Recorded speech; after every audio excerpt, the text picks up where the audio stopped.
부활절 후 두 번째 주일 예배로 드려지고 있습니다. 나는 누구인가? 나는 누구여야 하는가? 나는 무엇으로 사는 사람이어야 하는가? 복음적 그리스도인들은 두 번의 부르심을 받은 사람들이니 한 번은 구원으로 그리고 또 사명으로입니다. 우리 복음적 그리스도인들은 구원받은 자로서 그리고 사명자로서의 분명한 자기 확신이 있어야 합니다. 그냥 교회를 다니는 사람으로 구원받은 그리스도인으로 만족해서는 안 되는 것이니 내가 사는 것은 내 안에 그리스도께서 사신 것이어야 하기 때문입니다. 나는 부활이요 생명이니 부활하신 예수님은 제자들을 향해 네 가지 명령의 말씀을 주셨습니다. 너희에게 평강이 있을지어다. 아버지께서 나를 보내신 것 같이 나도 너희를 보내노라. 성령을 받으라. 누구의 죄든지 사하라. 이 네 가지 명령의 말씀 가운데 처음 명령, 평강이 있을지어다 말씀을 지난주에 설교했고, 오늘은 두 번째 명령의 말씀, 아버지께서 나를 보내신 것 같이 나도 너희를 보내노라. 요한복음 20장 21절을 중심으로 설교합니다. 예수께서 또 이르시되 너희에게 평강이 있을지어다. 아버지께서 나를 보내신 것 같이 나도 너희를 보내노라. 마태복음 28장 19절에서 20절 말씀에서도 보내심을 봅니다. 그러므로 너희는 가서 모든 민족을 제자로 삼아 아버지와 아들과 성령의 이름으로 세례를 베풀고 내가 너희에게 분부한 모든 것을 가르쳐 지키게 하라. 볼지어다 내가 세상 끝날까지 너희와 항상 함께 있으리라. 내가 너희를 보내노라. 너희는 가서,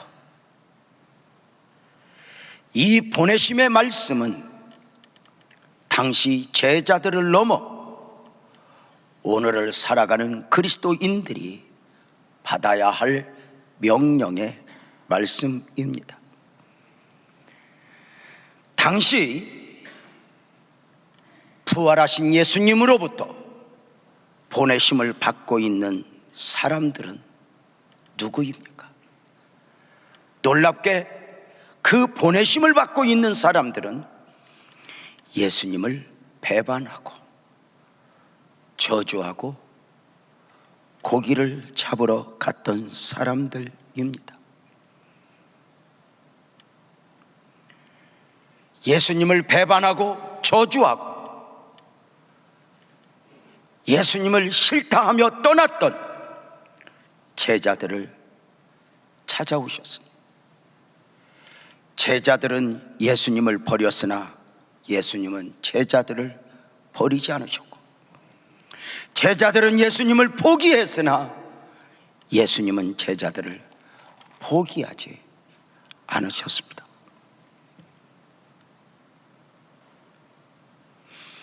예수님은 특별한 사람들이 아니라, 대단한 사람들이 아니라 심지가 견고한 사람을 골라서 그들 중에가 아니라 배반하고 저주하고 주님을 떠난 저들을 찾아오사 보내심의 사명을 맡기신 것입니다. 주님은 제자들을 사랑하시되 끝까지의 사랑이었습니다. 주님은 제자들을 기대하시되 끝까지의 기대였습니다. 그 주님의 사랑과 기대 가운데 11제자가 보냄을 받고 있는 것이니 마태복음 28장 16절에 11제자가 갈릴리에 가서 예수께서 지시하신 산에 이르러 보냄을 받고 있습니다. 이 말씀에서 안타까움이 보여집니다. 보냄을 받고 있는 제자의 수를 11제자로 말씀하고 있는 것입니다. 아시는 바대로 예수님을 팔았던 유다가 빠져 있습니다. 처음 유다는 축복이었습니다. 다른 제자들과 함께 선택을 받아 제자 되었던 사람입니다. 그 제자 공동체에서도 인정을 받아 회계 관리를 맡았습니다.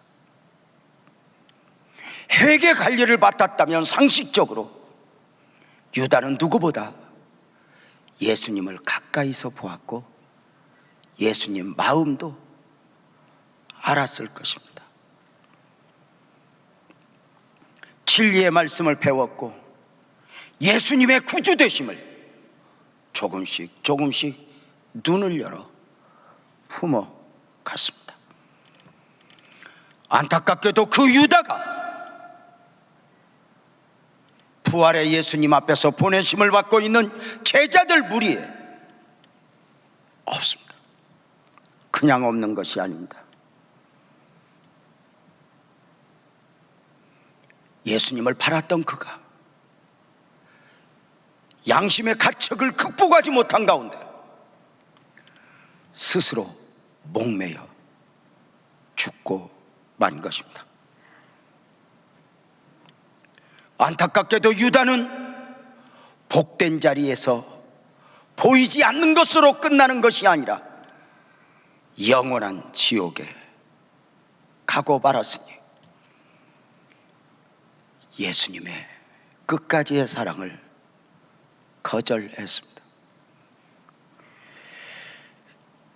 예수님의 끝까지의 기대를 스스로 놓아버렸습니다.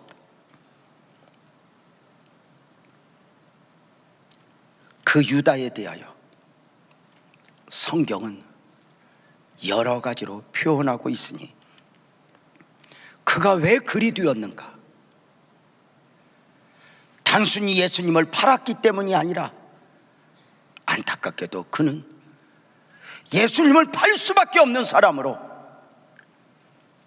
이미 준비되어지고 있었다는 사실입니다. 성경에서 유다를 무엇으로 말합니까? 하늘나라를 유업으로 온전히 받기에는 돈을 너무도 사랑하는 사람이었다고 말입니다. 요한복음 12장 6절이죠. 이렇게 말하면 가난한 자들을 생각함이 아니요 그는 도둑이라 돈꾀를 받고 거기 넣는 것을 훔쳐 가미러라. 언제인가 이 말씀을 보면서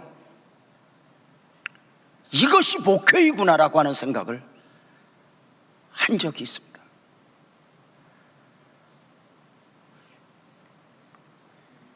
제자 공동체 안에서 3년 반 동안 활동하는 가운데 회계 관리를 맡았던 유다, 그는 한 번씩 돈꾀에서 돈을 이렇게 훔쳐 도둑이라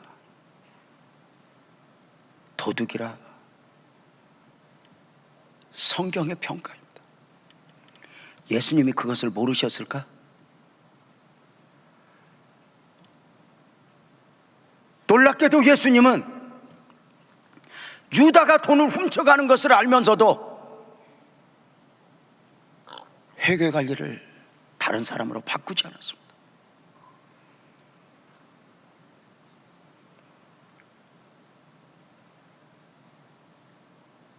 이것이 목회구나. 복음은 천사람 만사람에게 전파되어져야 하고, 물론 복음은 진리를 옳은 것을 추구함에도 불구하고 천사람 만사람도 중요하지만 때로는 잘못되어 가는 이 한 사람을 향하여 끝까지 사랑으로, 끝까지의 기대로, 다른 사람은 다 그를 손가락질해도 그를 품어주는 것이 목회이구나라고 생각을 하게 되는 것입니다. 그 주님의 기대와 사랑을 어쩌면 유다는 착각했습니다. 주님이 모르는 것으로.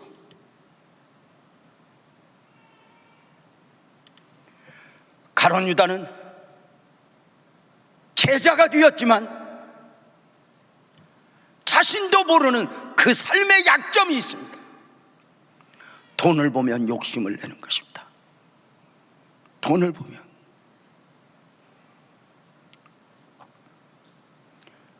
때로는 이것은 아닌데 하는 양심의 가책이 있었을 것입니다. 이래서는 안 되는데, 주님이 알 텐데.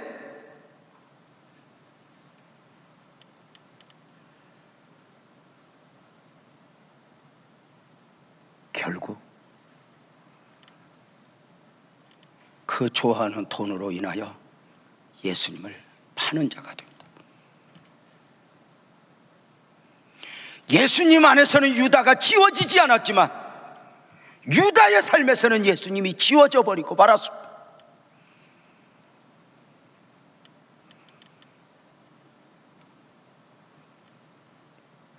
어쩌면 우리 모두에게도 약점이 있을 수 있습니다. 우리가 그 약점 때문에 주님을 더 의지하고 사랑하며 우리는 은혜를 입을 수도 있지만, 유다의 경우와 같이 그 약점을 가볍게 여기면 결정적 순간에 그 삶에, 그 영혼의 발목이 잡혀버리는 경우가 될 수 있다는 것입니다. 죄는 한 번으로 끝나지 않습니다.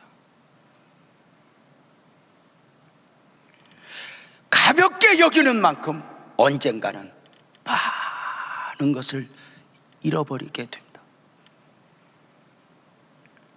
지난 2, 3일 동안 뉴스를 뜨겁게 달구었던 것 중에 하나가 부산시장의 성추행 문제로, 부산시장이 되고자 사전 5기라고 하죠. 4번 떨어졌다가 겨우 되어 있던 그가, 모르겠어요, 습관인지는. 그러나 그 즐김도 온전한 것이라고 느껴지지나요? 이것은 아닌데, 이래서는 안 되는데 이랬을 거예요. 근데 그것이 자신이 이루어 놓은 모든 것에 발목을 잡아 버렸습니다. 그분도 그분이지만 그분 안에는 자식들은 그냥 쿵 했습니다.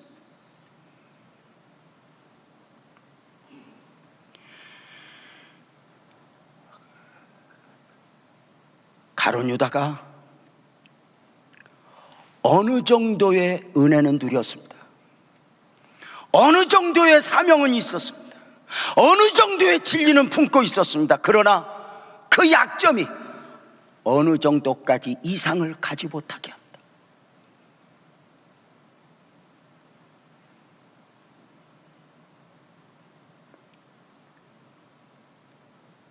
결국 가룟 유다에 대한 또 하나의 표현이 요한복음 13장 2절에 이렇게 말합니다. 마귀가 벌써 시몬의 아들 가룟 유다의 마음에 예수 팔려는 생각을 넣었더라. 벌써입니다. 마귀는 절대로 게으르지 않습니다. 아세요? 어느 정도의 은혜, 어느 정도의 사명, 어느 정도 가지고는 우는 사자처럼 나를 삼키고자 노리고 있는 마귀를 이겨낼 수 없다는 거 아세요? 어느 정도의 사명, 어느 정도의 은혜로 내가 이 정도 믿으면 되지 뭐. 이것으로 나를 지켜낼 수 있겠냐는 것이죠. 죄의 습관이라고 하는 것은 한 번, 두 번은 괜찮아요. 이것이 쌓여가면서 내가 이루어 놓은 모든 것을 다 삼켜버리게 돼요. 죄와 싸우되 작은 것이라도 피 흘리기까지 싸워 이겨내야 하는 요인이죠. 가룟 유다는 자신을 지키지 못했습니다. 어느 정도의 은혜는 있었지만, 어느 정도의 진리는 깨달았지만, 마귀가 가룟 유다의 마음에 예수 팔려는 생각을 넣어 순간 가룟 유다는 가룟 유다가 아니게 되었습니다. 물이 오염되면 물이 물인데 물이 아니게 되는 거 아시죠? 내 말인데 내 말이 아니고, 내 생각인데 내 생각이 아닐 수 있는 거죠. 우리가 2020년을 시작하면서 말로 말하지 말자, 말씀으로 말하자, 말로 말하지 말자, 믿음으로 말하자, 말로 말하지 말자, 우리 기도로 말하자, 말로 말하지 말자, 순종으로 말하자, 그리 외쳤던 이유가 무엇인가요?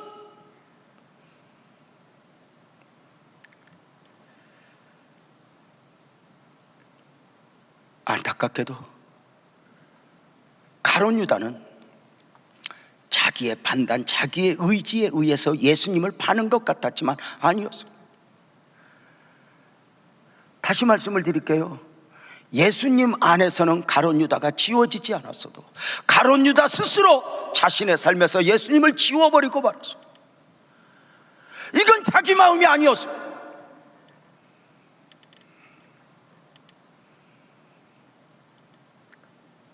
어느 정도의 믿음은 안 돼요.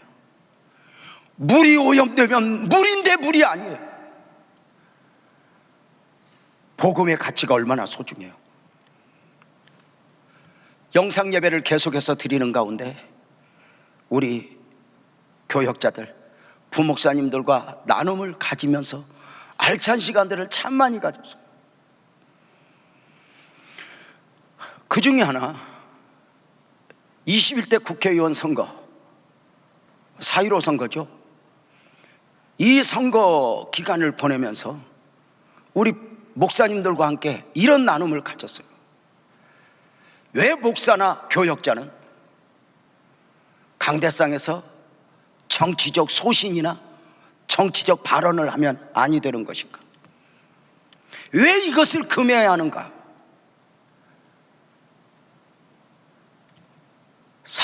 목사도 정치적 생각, 정치적 소신이 있을 수 있지만 이것을 왜 금해야 하는가? 딱 하나입니다. 선포되어지는 복음이 오염되지 않게. 목사가 마치 목사가 절대 기준인 것처럼 정치적 소신을 이야기하면 성도들 중에 10명 중에 1명이라도 우리 목사님은 내 생각과 다른데,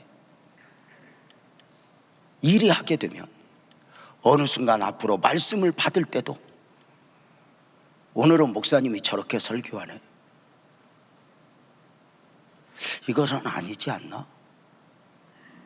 자기 영혼에 유익이 없는 것이죠. 그래서 몰라서가 아니라 목사는 복음을 지키기 위해서, 목사는 복음을 전하라 부름을 받은 사람이니 우리는 그 선에서 벗어나지 말자. 그래서 균형 감각을 가져야 한다. 나눔을 가졌습니다. 유다는 어느 순간 자신의 삶에서 예수님을 지웠습니다. 이건 자기 정신이 아닙니다. 마귀가 준 마음입니다. 그 누가 되었건 신앙에서 멀어지고 주님을 주님으로 인정하지 못하게 하는 것은 자신의 판단이 아닙니다. 마귀에게 그 마음을 빼앗긴 경우입니다. 그 유다의 결국을 성경은 무엇이라 말하고 있습니까? 마태복음 26장 24절에 보면 이 사람 유다는 차라리 태어나지 아니하였더라면 저에게 좋았을 거야, 이것입니다. 세상의 어느 누구를 향하여 차라리 태어나지 않았으면, 여러분, 이 땅에 태어나지 않아도 되었을 사람은 아무도 없습니다. 그가 혹시 장애우여도 많은 부족을 안고 태어났어도 그 가치는 생명의 가치입니다. 그럼에도 결과론적으로 저 사람은 태어나지 않는 게 더 나을 뻔했어, 이것은 그가 얼마나 힘들게 살았느냐가 아닙니다. 결국입니다. 지옥 인생으로 결말을 맺었기 때문입니다.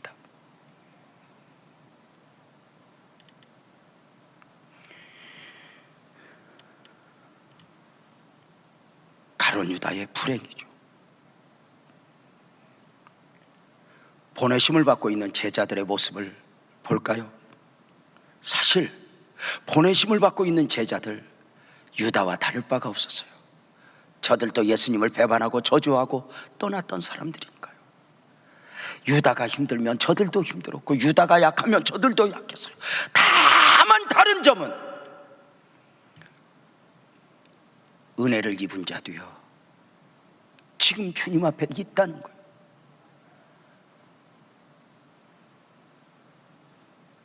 우리가 이 주님 안에 있다는 것이 얼마나 귀하고 이것이 얼마나 은혜인가.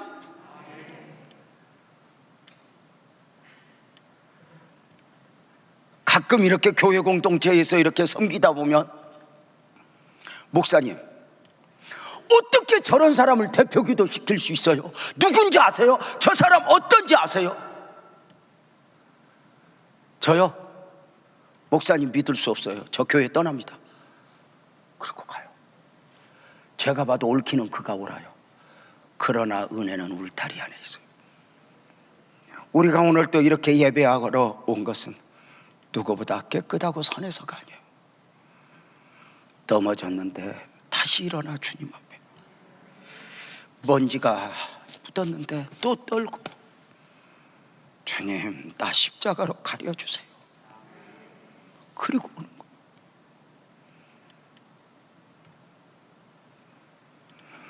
제가 얘기했잖아요.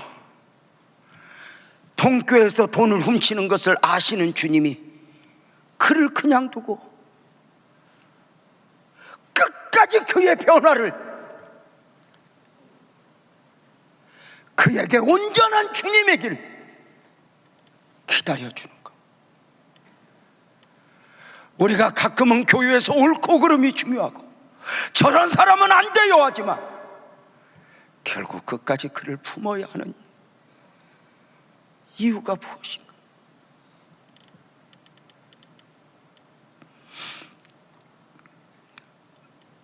은혜이지요, 자격이 아니죠. 그래서 보남을 받고 있는 제자들의 모습을 마태복음 28장 17절은 이렇게 표현하고 있어요. 아직도 의심하는 사람들이 있더라.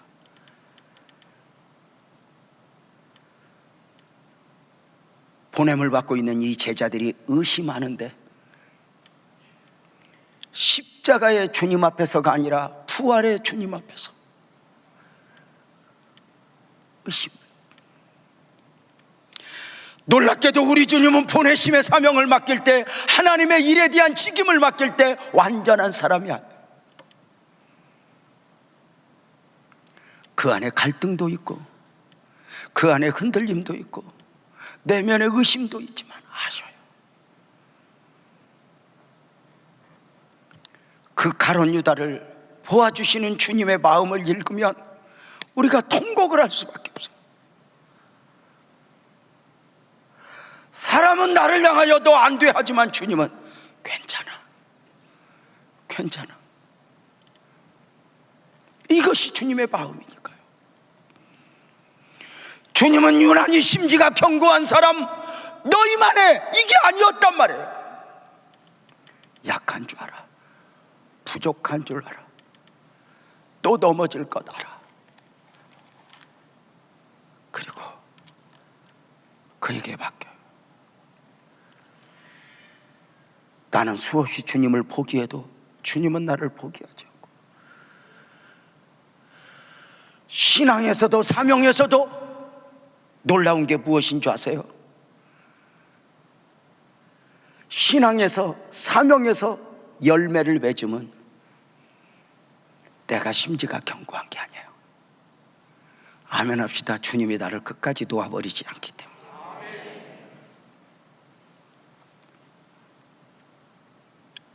멀리 떠나는 요나에게 풍랑을 보내서라도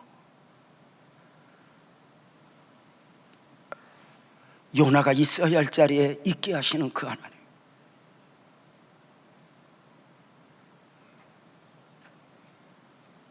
나는 누구인가, 누구여야 하는가 내가 모르는데 주님은 나를 아시고 끝까지 씨름을 하셨죠. 의심했대네요. 그 제자들의 의심은 뭘까요?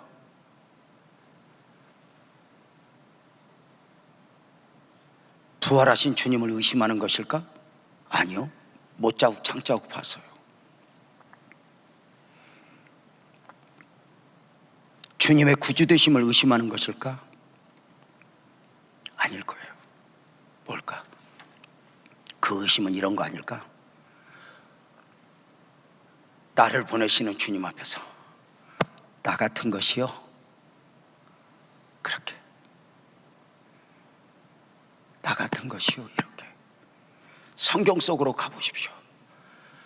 주님이 부르시고 보내심 앞에서 한결같은 대답은 보낼 만한 자를 보내소서입니다. 나는 말을 못합니다 입니다. 오히려 내가 할 수 있어요 열정을 가질 때는 너는 아직 아니하였습니다.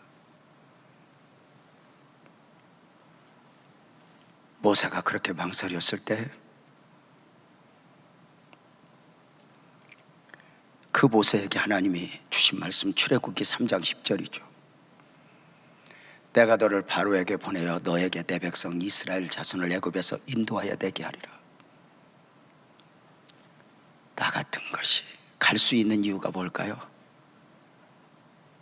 하나님은 우리를 보내시고 네가 해 이게 아니라 내가 하게 할게, 하나님이 하시겠다. 그래서 직임을 맡을 때, 무엇인가 할 때 주님 내 안에 배여서 나는 이렇게 부족해요, 성질도 안 좋아요, 나는 못해요 늘 할 때 아니야, 너는 가, 내가 할게. 이것이 주님의 마음. 언젠가도 말씀을 드렸죠. 목회의 연수를 쌓아가면 쌓아갈수록 자신감이 붙는 게 아니라 점점 어려워요. 그 부족을 절대 느끼는 거예요.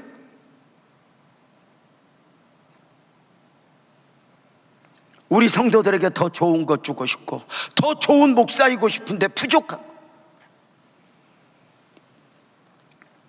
언제인가 에덴 기도원에서, 군포 기도원 그 산에서 그날따라 그 산 중턱에서 나무 하나 붙들고 통곡하며 울었어요.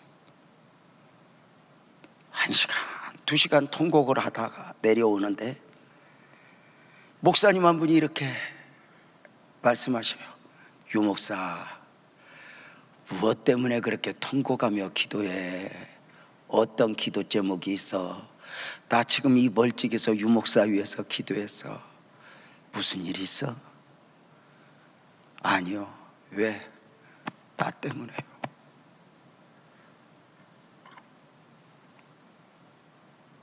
부족을 느껴요. 강단에서 주님 나 자격증도 없어요, 주님, 나는 이것도 못해요, 저것도 못해요, 짐이 무겁네요. 그때 주님이 주신 말씀이에요. 내가 너 그거 알고 불렀다. 너 부족한 거 알고, 너 이거 해결 못하는 거 알고.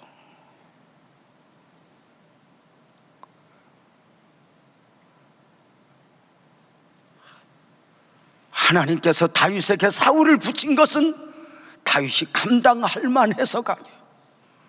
가라, 내가 할게.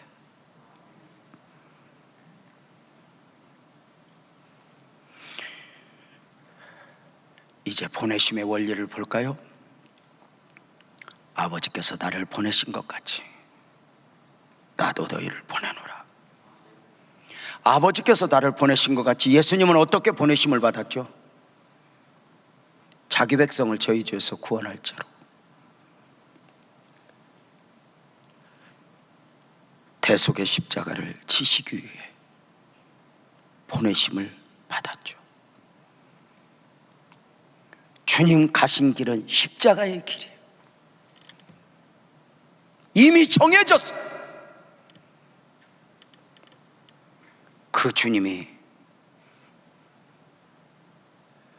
제자들과의 나눔 가운데 주셨던 말씀이 마태복음 16장 24절에 있죠.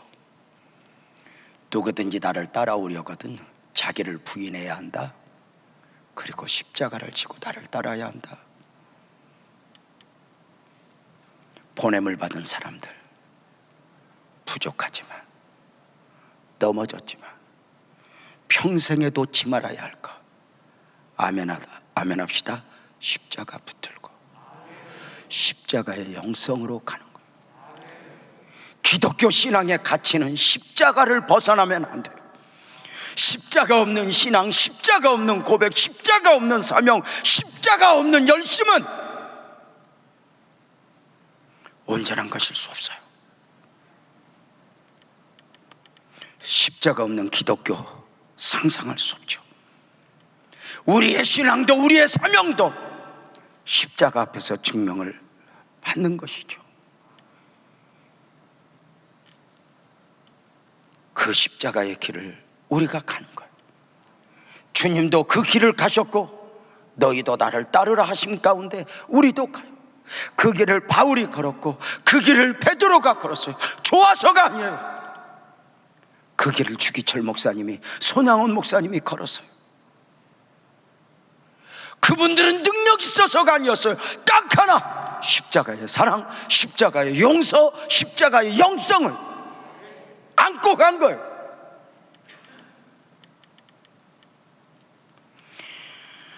그 십자가. 그래서 마태복음 10장 38절에서는 그랬잖아요. 십자가를 지고 나를 따르지 않는 자면 내게 합당하지 않아. 나를 얼마나 많은 사람이 따르느냐가 아니야. 그 가슴에 그 삶의 십자가가 있는 게. 십자가는 세상이 보기에는 부끄러운 것이지만, 미련한 것이지만, 그리스도 안에서는 그 십자가는 길이요 진리요 생명이요 능력이죠. 십자가 없는 영광은 없어요. 십자가죠. 오늘 우리가 핍박하는 남편 앞에서, 가난 가운데, 이해하지 못하는 자녀들 앞에서 눈물로 믿음을 지켜내야 되는 이유가 뭐예요? 나중에 잘 될 것이냐가 아니에요. 그것은 몰라요. 십자가. 십자가. 그 안에 해답이 있는 거 아닐까?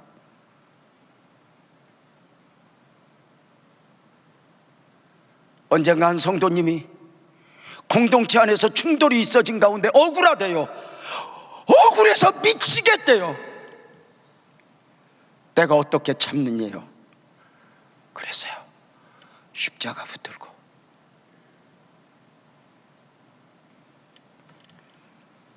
병원에 입원하신 권사님이 수술 후에 끙끙 앓아요. 권사님, 아파서 어떻게? 권사님 대답해 주세요. 목사님, 내가 아무리 아파도 예수님 십자가만큼 아프겠어? 아니야 권사님,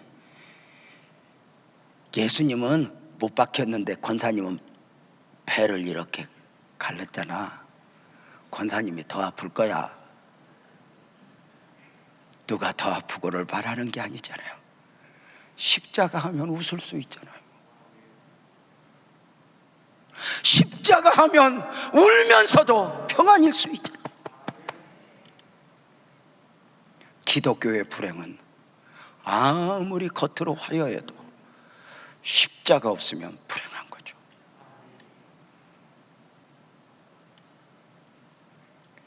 교회가 십자가의 영성을 놓았다, 십자가의 용서와 사랑을 놓았다, 아니죠.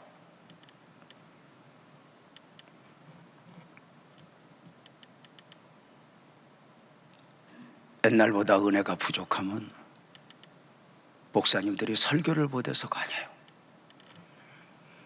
옛날 목사님들은 자료가 없으니까 십자가밖에 몰라요. 그래, 십자가 하면 눈물이 나는 거예요. 성찬식을 하면 눈물바다가 되는 거예요.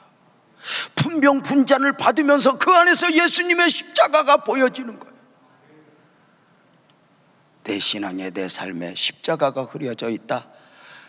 어느 날부터인가 우리의 대화 속에 십자가의 은혜가 아니라 인도주의적 차원, NGO적인, 인간적으로 그 모든 걸 뛰어넘는 게 십자가입니다. 옳으냐 그르냐를 뛰어넘는 게 십자가입니다.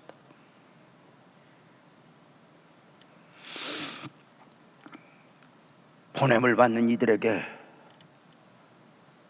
십자가를 지고 가라. 다른 자격증을 가지고 가는 게 아니야. 십자가 붙들고 가라. 고난 중에 희망이 보여서가 아니야. 십자가 붙들고 살라. 보내심을 받는 두 번째 원리는 오직 믿음으로이니 더 좋은 환경이 아니에요.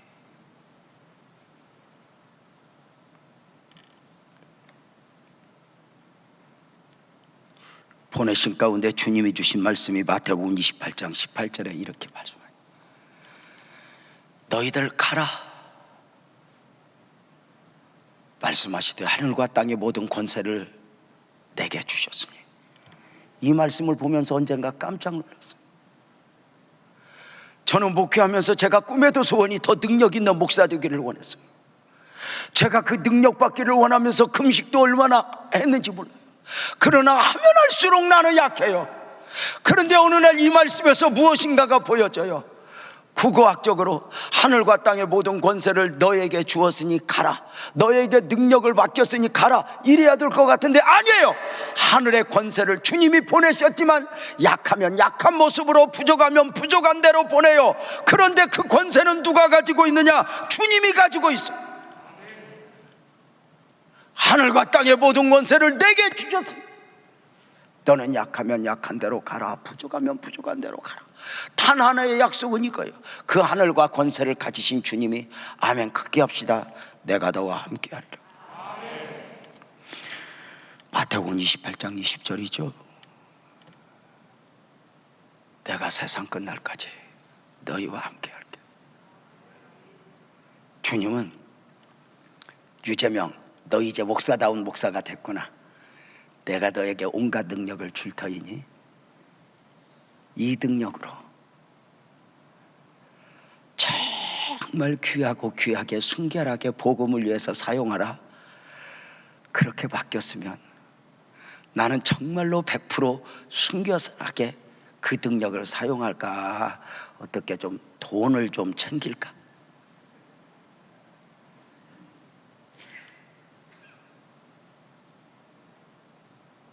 여러분 목사는 어떻게 할 것 같아요?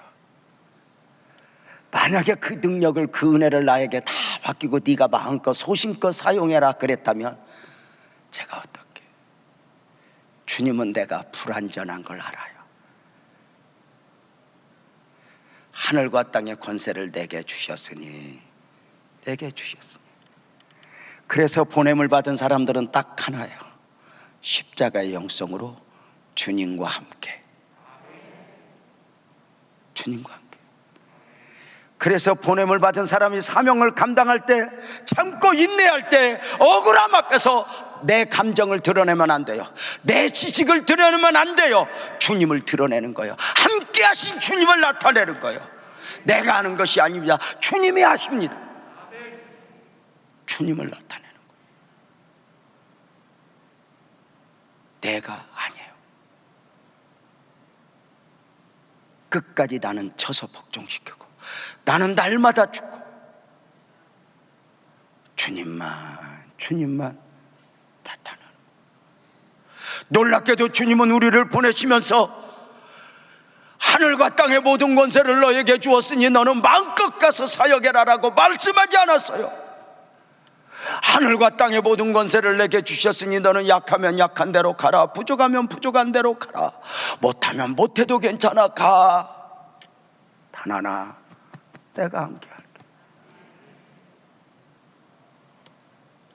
순간순간 그 주님 안에서 얼마나 능력이, 내 능력이 아니야, 주님의 능력이 내 사역에서, 내 삶에서 보여지는가. 멜테리라고 하는 선교사를 아십니까? 인도네시아에서 1965년경에 사역을 했던 선교사인데요, 이분이 2002년도 또 2012년도까지 한국에 와서도 집회를 했어요. 이분이 사실 신학적으로는 좀 문제가 있어요. 약간 신사도주의적인 요소가 있어서 좀 꺼리는 요인은 있지만, 그가 선교사로 헌신되어진 가운데 감당했던 이야기들, 급하고 강한 바람이라고 하는 책에 보면 그 많은 사역의 간증들을 기록해서 우리에게 소개하고 있죠. 인도네시아가 격변기에 어떤 공산주의 물결도 밀려오면서 어떤 내란이 일어날 때 멜테리가 피난을 가요. 그저 살기 위해 무작정 배를 타고 섬으로 피난을 하며 거기에 사람이 있을 것으로는 생각하지 않고 갔는데, 이게 웬일이에요? 원주민들이 있는 거예요. 옷을 거의 걸치지 않은 원주민들이 살아가고 있는 저들에게 복음을 전하는 거예요.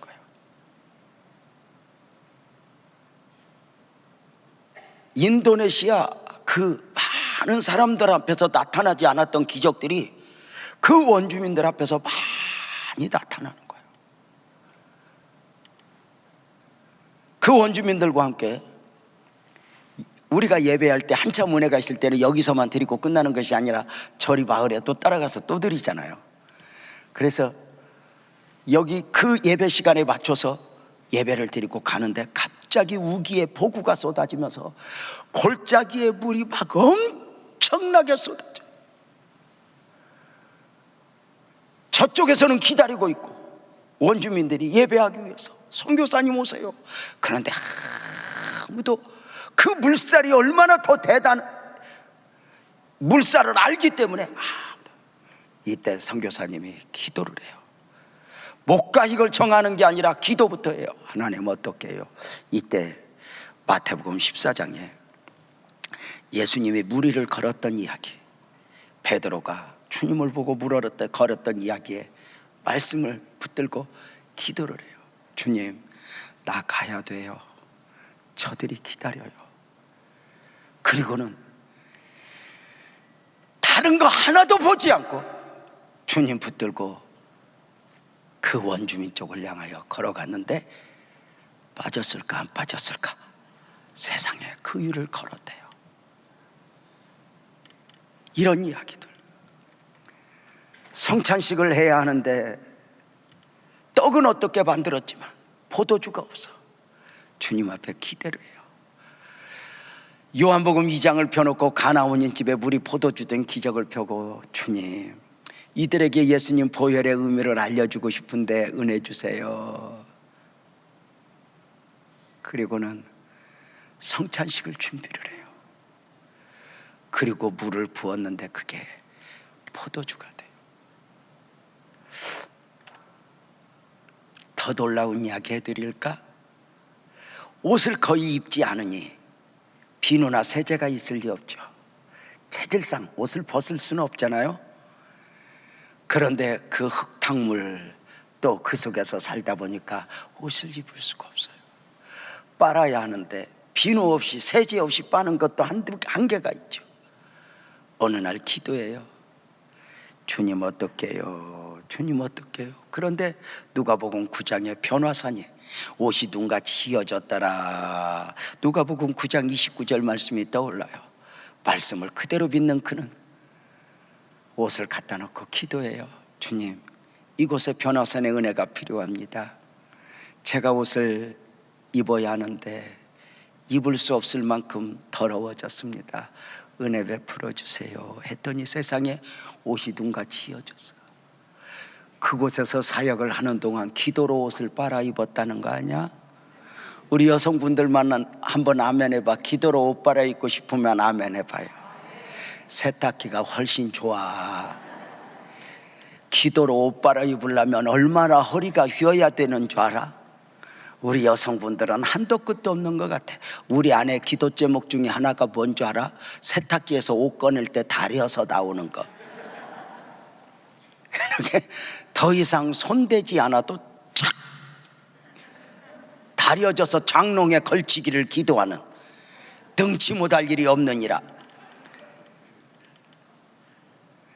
그 선교사님이 선교 보고를 위해서 안식년에 고국에 와서 선교 보고를 준비하는데 옷이 먼지가 묻었어요. 흙이. 기도해요. 하나님, 선교 보고를 해야 하는데요, 옷을 휘어지게 해주세요. 기도하는데 옷이 휘어지지 않아요. 또 기도하는데 안 돼요. 그래 이제 하나님 앞에 이렇게 이야기해요. 하나님 해도 너무해요. 선교지에서는 그렇게 잘 들어주시고 왜 여기서는 안 들어주세요? 이때 들려온 하나님의 음성. 멜테리, 이곳에는 빨래비누가 많단다. 그때 멜테리가 그 밑에 유명한 이야기를 하나 써놔요. 하나님은 욕망에 따라 응답하심이 아니라 필요에 따라 응답하신다. 성도님들, 내가 약하니까 더 필요하잖아요. 뭐가 필요해요? 돈? 아니, 주님이. 내가 부족하니까 뭐가 필요해요? 주님이.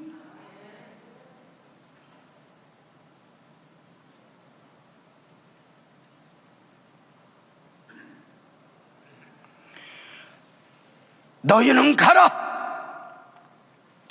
내가 너희를 보내노라. 목사가 되고 선교사가 되는 사명에서만이 아니에요. 내 삶에.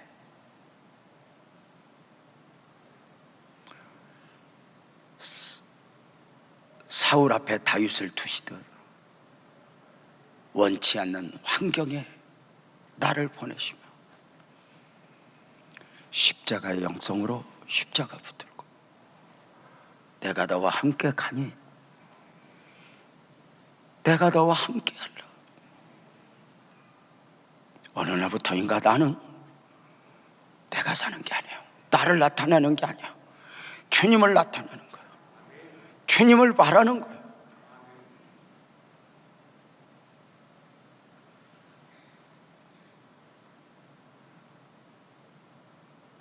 모든 상황 속에서 십자가만 붙을 수 있다면, 모든 상황 속에서 그 은혜만 품을 수 있다면,